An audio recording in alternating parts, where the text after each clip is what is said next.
Hey folks, I'm Melhorn. In this video, I'm going to show you 3 rigs for catching catfish. The first one is probably one of the most universally used fishing rigs that there is, and it's an excellent rig for catching catfish, and that's the Carolina rig. All right, folks, I'm going to take you through the basic steps of tying what I think is the easiest rig out there, and it's the Carolina rig. Some call it a fish finder rig, but we're going to use the name Carolina rig. It's just kind of what I go by with it. So first thing you're going to need is some type of leader material. I'm using some heavy 60-pound Andy monofilament. I fish for catfish, and it's a good abrasion resistant line. You don't have to go with 60. I happen to have this here. 50 is plenty, and if you're fishing for smaller fish, let's say you're fishing for catfish, channel catfish, you could even go with some 30-pound line. I prefer clear. You can go with the fluorocarbon. I don't think you need to spend the extra money to do it. So that's my opinion on that one. You're going to need the leader material. You're going to need a hook. I love circle hooks. Circle hooks are the way to go. Basically, a circle hook is a hook whose point bends back in and goes perpendicular to the shank of the hook. This is an octopus hook. You can see there that it's got the bent eye on it. That makes it an octopus hook. You're going to need a swivel, just a plain swivel. Size will vary depending on what size fish you're fishing for, how heavy a line you're using, that kind of thing. We got a nice big one here that we can see. You're also going to need a sinker slide if you want to change out the weights that you are using. I like using sinker slides just because I can vary the weight depending on what I'm doing, or take it off completely without untying stuff. I'll give you some other options on what you can do there as far as skipping that step, but it makes it very easy. So first thing we're going to do is cut off a piece of leader. Folks, it goes back and forth on how much leader material you need. I'm going to go with a piece that's probably, I don't know, 16, 18 inches, a little bit big. Cut off about 20% more than you need for the knots. Mine is that long, as you can see there. First thing we're going to do is put the hook on. I snell a octopus hook, and I'm going to show you how I do it. I use a uni knot. Very, very simple knot to do. You're going to take the line, go in from the upper side. Don't come in from the back side. Come in from up here. You're going to go through, get about that much line, enough to grab. This is where it helps to use some extra line. Don't be skimpy on your leader line. Pinch it with your finger, just like that. What you're going to do is make a loop, just like that. Now this is a thick wire hook here, so probably needed more line. I'm going to pull a little bit more off here just so I got more to play with. The more line you have here on this end, the easier it is to tie this knot. And then you're going to wrap this around the shank and the line of the hook. So remember, you have the line going down the shank of the hook through the guy, pinch it, make you a loop, boom, just like that. It's hard to grab there on that big thick wire hook. And then you're going to make these loops around both the line that was down the shank and the shank itself. We'll go around here 3, 4, 5, 6 times. I'm going to go around about 4 or so. Come back through. And then what you're going to do is pull that tight. What I do is just hold the line with my teeth. Don't pull with your teeth. And then you're going to pull on this end. Boom. That baby is on there and it's solid. A lot of people leave this on. I cut it. This snail does not slip, so I don't worry about that. So you've got the hook on and an open end right here. This is where you're going to tie on your swivel. Now, so you may be wondering, what does this swivel do? The swivel turns. Basically, both ends, it spins. It cuts down on any spin or twist that you get in your line, whether it be from a fish tumbling in the water, that kind of thing. What you're going to do is run your line through there, through the end of the swivel. And this is called an improved clinch knot. You're going to cross it over, just like that. Go through there, boom, it's crossed. And then you're going to make 3 or 4 wraps with this around, boom. So you're up to that. You've got that opening right there. You're going to take this back through like that. You went through that little opening created there when you came through the swivel, and then back through this opening. So you're basically going to take the line back through 2 openings. Again, hold it with your teeth. Don't pull with your teeth. Look like this. Boom, and that'll pull down nice and tight. You can snug that up with your hands to clean and dress that knot up. And boom, that baby's in place. Again, I like to trim off the tag end. Some people like to leave it. I know that knot's not going anywhere, so it's like to get snagged on grass and everything else. Boom, right there is your Carolina rig, fish finder rig. Now what's going to happen on this end, you're going to tie your main line. This is the line that goes back to your reel onto the open end on that swivel. But before you do, you're going to put a sinker onto that line. Now I've got some yellow monofilament over here. We'll pretend this is the line that is going to your reel. What you're going to do is put a sinker on it. Now here's where the options come in. You can put a sinker directly onto that line. What this does is, going through there, it allows this line to move back and forth while that sinker is pinned onto the bottom. A lot of people like that because fish don't feel any resistance. The other option is to use a sinker slide. This is that little blue thing I showed you earlier. You put that through there, and this allows you to swap out your sinkers. Like here, I've got a 4-ounce sinker. The one that was on the line was a 3-ounce sinker. Maybe I need something heavier, maybe I need something lighter. The one little twist is here, you do need a sinker that has some type of eye on it so that you can put it onto here, because these, with the hole going all the way through them, will not attach. So kind of depends what works for you. I love using a sinker slide. And then all you do, simply tie your main line onto here. Again, another improved clinch knot. Now look how easy this knot ties, because it's only 30-pound line. It ties so much easier than that heavy stuff. Again, pull it through there. Hold it with your teeth to get it started. And look how that cinches down. Really, really nice. Trim that up, guys. And man, you're ready to fish. That rig is tied. It's ready to go. Again, your weight here, it's going to vary depending on how much current you've got, how far you're trying to cast it, that type thing.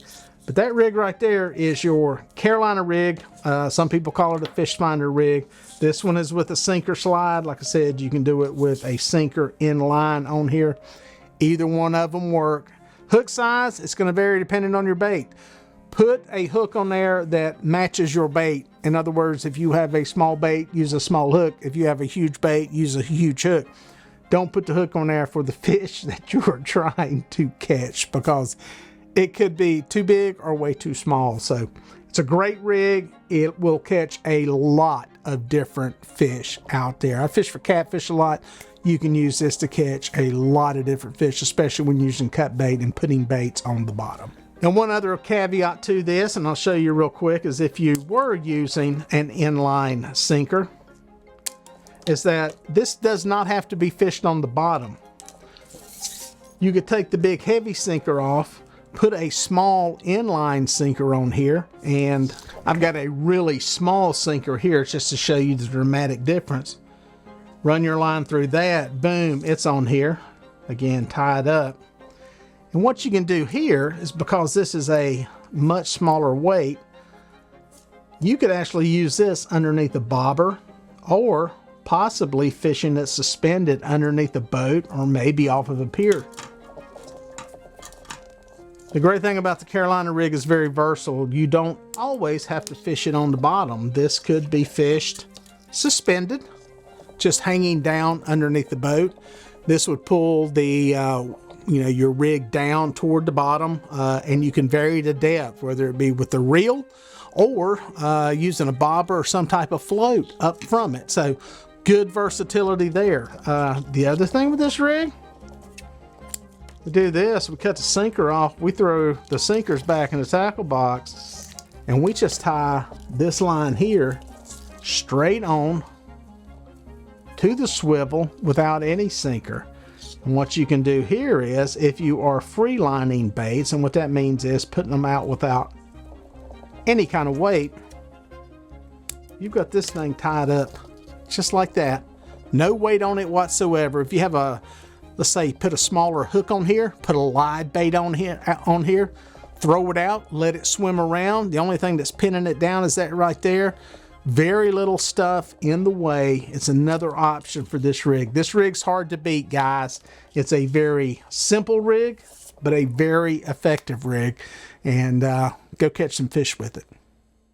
All right, guys, now that you've got you a good standard go-to rig down, I'm going to show you one that you'll see me use in a lot of my videos. This thing you can use bank fishing or from a boat, whether you're anchored up or drifting. It's a great rig that will help you avoid getting snagged up, and it's called the Santee rig. All right, folks, I'm going to go over some of the finer points of the Santee rig. If you watch my channel, watch any of the fishing, you've seen me fish with this rig hundreds and hundreds of times. It is basically a hook on one end, and about a third of the way up the leader line, a float. The float is designed to suspend the bait off the bottom, and about 2/3 down the leader is a sinker. So basically, the sinker on here will sink to the bottom, and this will float up off the bottom, and it suspends your bait up there where a fish can easily take it.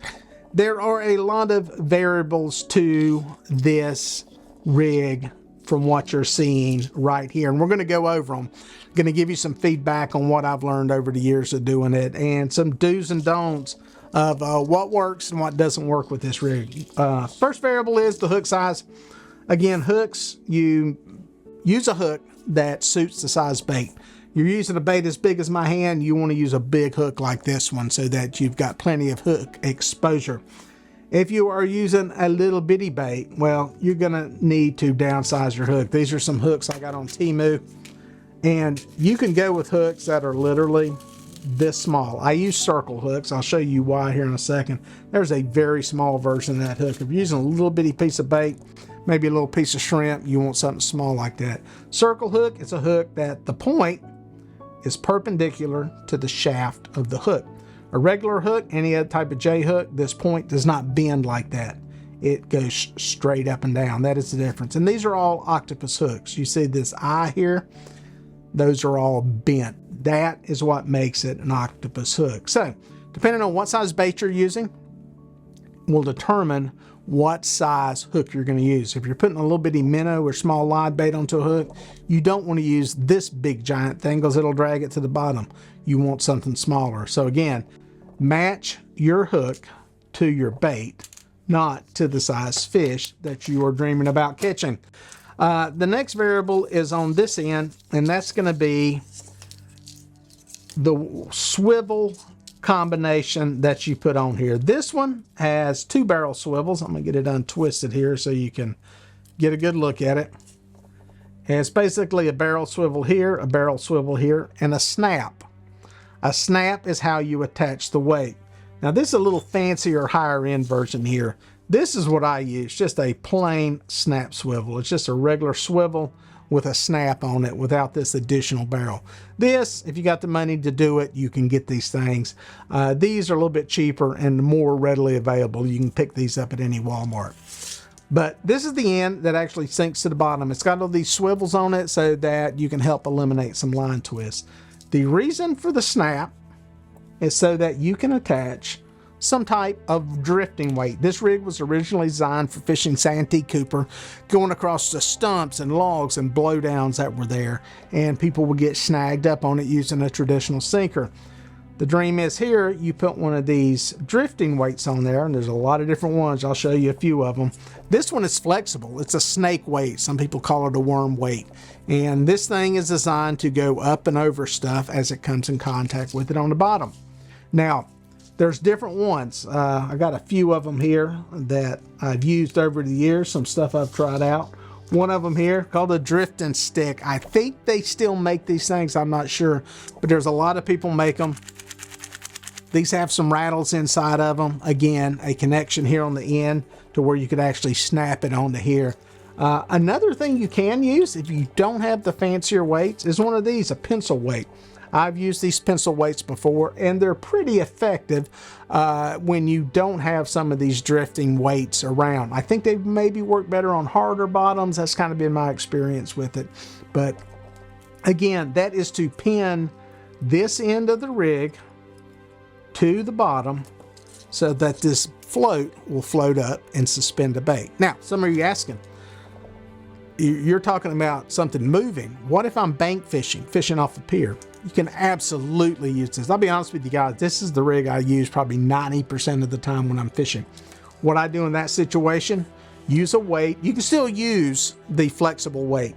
The flexible weights will work fine. The only problem is they're a little bit whippy when you cast them, kind of flying through the air. So I'd go with something like this on there, possibly something like this here. You can get these no-roll bank sinkers. These things are flat with these eyes on them, different weights that you can use. Or you could even use a cannonball or a bank sinker. Any of those will work. I think that's probably a little bit better when you're bank fishing. That's the reason I like having the snap on here. Because if I swap out and go from drifting to actually setting up somewhere, all I got to do is change the weight. One thing I say not to do is on this rig, your main line would tie into that swivel right there. Your main line will come off. A lot of people will use one of these inline slides, one of these sinker slides as it's called. What happens is your sinker attaches to this thing, and it's designed, because it's open here, the line goes through there, comes out on the other side. It's designed to slide up and down your line. The problem there is, if you're anchored up or if you're fishing off the bank, you have to keep constant tension on your line, or if you get some slack in it, this thing can float up. It wouldn't have the sinker on there. Let me take that off so it doesn't create an illusion there, but this could actually float up, and depending on how deep it is, it could be laying on top of the water. So I say use the snap swivel all the time. Eliminate the sinker slide so your rig doesn't come floating to the top of the water. So the big variable is going to be these floats. These floats work great. They worked for decades on Santee Cooper. Nothing but styrofoam. They come in different sizes. The one I use are a little bit smaller. They're about 2.5 inches. They're cheap, anywhere from 25 to 35 cents for these things. The one limitation on these is that it'll only hold up a certain size bait. If you got a big, huge bait, it may not hold it up. In that case, you may have to go with something that's a little bit bigger like this. This oval shaped float will hold a heavier bait. So if you're using super huge baits, use this. The way to test it is put your bait on, and when you go to cast it, let your bait drop into the water. Plunk, it drops into the water, and it should sink until the float gets to the top. And the float should be on top of the water. Keep your sinker up out of the water. You still got this up here, line slack. If your bait is too big and your float is not big enough, it will pull it under. Your bait will pull the float under. In that case, you would need to go with something a bit heavier. So another variable on these is, a lot of people that became popular a few years ago was using these, the rattles. This one is a Demon Dragon brand. This is one of the first popular ones to come out. These replace the float. A lot of people believe that the rattling helps catch fish. We'll talk about that here in a second, but it's basically a Zara spook. Any of you guys that do any bass fishing will know what those things are. It's a floating lure you pull across the top of the water. That's actually where the treble hook's attached right here. These are the actual blanks that those things are built on. Treble hooks went here and here. Your line tied in here, and you would reel it in, twisting it across the top of the water. Walking the dog, as many of you know. They come in some different sizes. This is one from Hooker's Terminal Tackle that they make, a little more affordable version. Got some rattling to it. And this one here is a homemade one. I introduced people to these things many years ago. You can buy these things 100 at a time. They're clear. It's designed for bass anglers that wanted to paint them themselves. It comes with the loops here. You would add treble hooks, or in this case, you can put it onto your line and use it as a rattle. This one's been painted, a little magic marker there to color some of that in. One thing you can see here is there's 3 different sizes. The same thing applies that applied to the styrofoam floats. This one here will not suspend nowhere near as much weight or as big a bait as one of these. So you need to be careful to make sure that they are suspending the baits that you are using. Now, the question. Do these rattling floats catch more than the styrofoam floats? Well, if you go back and look at some of my older videos that were done in 2017, 18, somewhere in there, I tested this on over 300 fish. We did a side-by-side where we fished 3 of the styrofoam floats on one side of the boat, 3 of these on the other side of the boat over the course of 300 fish. And this was all using the same baits each day. And, you know, obviously over time, you eliminate some of the variables in there. In the end, 300 fish later, some days were better than others for styrofoam. Some days were better than others for the rattling floats. In the end, 300 fish later, which one was better? Barely the styrofoam float. 51% of the fish were caught on the styrofoam. 49 were caught on this here. So it shows you 51% to 49%. It's virtually the same. So I say all that to say they work. They will catch fish, and some days they seem to work better than others. When those days were, I had no way of predicting, couldn't figure out any correlation as to why. So if you've got the money to do it, then go ahead and do it. Bottom line is these things are probably 5, 6, 7 times as much as one of these. These things are several dollars a piece, where that there is probably 35 cents. So if you got the money, you want to try it, go ahead. My suggestion is, if you're hard pressed for money, don't think you have to have these to go catch catfish, because they will work. These will work fine. So something to think about. Like I said, a lot of variables and all this stuff, but I wanted to go over some of the finer points. Obviously, I got videos on how to tie this rig. I'll put you a link to that so you can check that out. But some of the different stuff about the rig, I just wanted to go over because a lot of people like to use it, myself included. You'll see it in almost all the videos. So hopefully that helped you catch a few more fish. Now this one is a really good one for you guys that are bank fishing. I think it really helps you from getting snagged up. It's not 100% foolproof, but if you're wanting to put baits on the bottom around structure and cover, especially around rocks and trees, give this rig a shot. It's called the Knocker Rig. All right, folks, this rig I think is very effective for folks that are bank fishing or doing any kind of bottom fishing. It's called a Knocker Rig. Kind of similar to a Carolina rig, but it's got a little twist to it. First, what we're going to do is start with our main line. We'll let this high-vis Andy line be our main line. What we're going to do is we're going to tie that line onto a swivel. There is a twist to this rig you can do. I'll tell you about that in a minute. But we're just going to tie that on there with an improved clinch knot. Look how easy this knot ties. In case you don't know, you run it through the eye here on the swivel. You make 5, 6, 7 wraps around, and then you're going to go back through that little opening, boom, and it creates another loop, and then you're going to go through there again. Don't pull with your teeth, just hold it with your teeth. Boom, your line's attached to your swivel. Now what you're going to do is take your leader, which in this case, I'm just going to use some of this heavy monofilament here just to show you that it looks a little different. We're going to tie this again, same thing, go through that swivel, make 3, 4, 5, 6 wraps, boom. I'll do about 4 here just for ease. Back through that opening, got that loop there created. Again, hold it with your teeth, pull with your hands, boom, that's good to go. Then we have enough for a leader here. We're going to go with about that much. Here's where the difference is. On the Carolina rig, you would have a weight here on your main line. Some people call it a fish finder rig. The line, the weight would be up here. On this one, we put it on the leader. This weight will vary depending on how much current you have, how much casting you need. This is where your swivel's at. This is your leader, the clear line. This is your main line. We're putting it on to the leader side. We'll tie this hook on. This is a circle hook, an octopus circle hook. You know it's an octopus because it's got the bent eye. You know it's a circle hook because the point is perpendicular to the shank. Uni knot to tie this on. Go through top of the hook, boom, just like that. Gonna pinch it with your finger, just like that. Make a loop. We're all about loops on tying these knots. Got a loop there. And let's go through there about 4 or 5 times. this knot here, this style of tying, this is called a snell knot.